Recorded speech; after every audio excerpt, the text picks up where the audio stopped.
याद आवे उदी लोग दीवाना कहे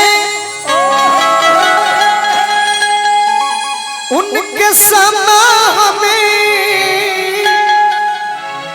परवाना कहे उनके समा हमें परवाना कहे दिल लगवले रही जिंदगी में मगर दिल लगवले रही जिंदगी में दिल लगवले रही जिंदगी में मगर लभ के लॉटरी में लूटा गई दिल लगवले रही जिंदगी में मगर लभ के लॉटरी में लूटा यार ऐसन भइल की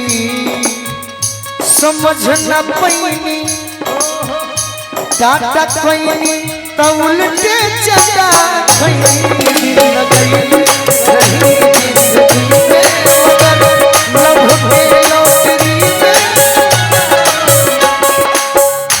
बेवफा तेरा मासूम चेहरा बेवफा तेरा मासूम चेहरा भूल जाने के काबिल बेवफा तेरा मासूम चेहरा भूल जाने के काबिल नहीं है बेवफा तेरा मासूम चेहरा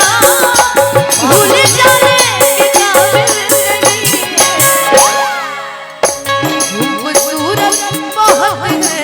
लेकिन जो बहुत है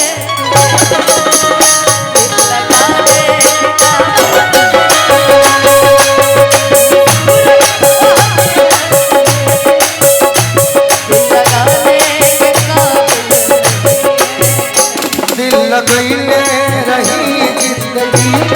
मगर लभ के लॉटरी में लूटा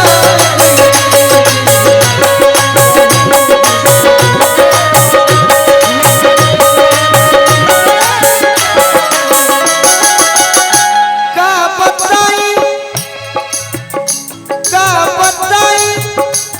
कितना दुख दिल के अंदर बटे अखियन में समाइल समंदर बटे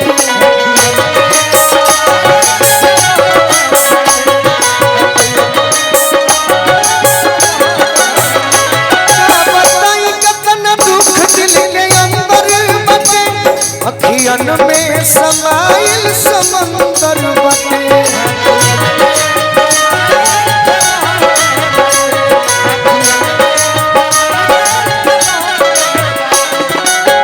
बड़े भाई भोला बाबा जे हमारा अजीत हलचल जी के शिव कुमार बाबू के अनुपमा यादव के गोलू राजा के ओकरा बादे के हूं होई रे रौरा जे करे के मानत हो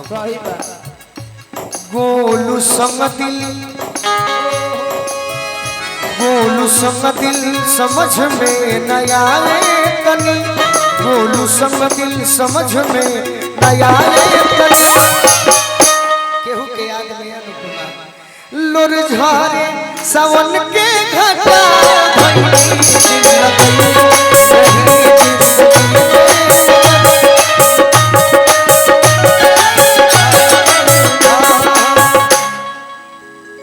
कि यार ऐसन का बताई ई गलती ये दिल के हवे टाटा कइनी तो उल्टे चटा खैनी प्यार में डूब जा तने एगो गीत गा दो तार गाना को सुन रहे यारवा वाला खटिया पर वीडियो बनो रहे यार बहुत पहले बोल रहल जब बिहार में आई रहो ओकरा क्या सुना कहां से आप क्या सुन लेते हैं अरे मैं आपका फैन हूं हमारा फेरा में अपन जिंदगी तबाह हमवना कइले बटे कि जहिया से आइल बनी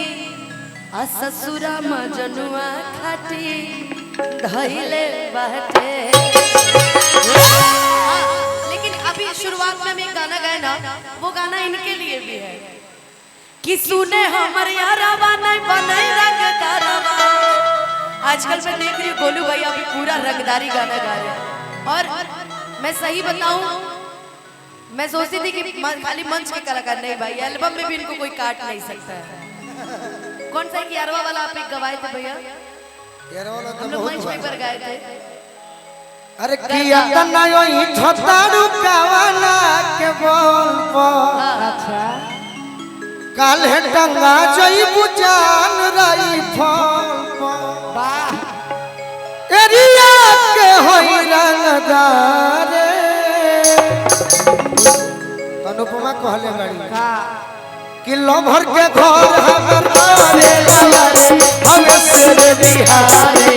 हाय हाय रे हम हाय हाय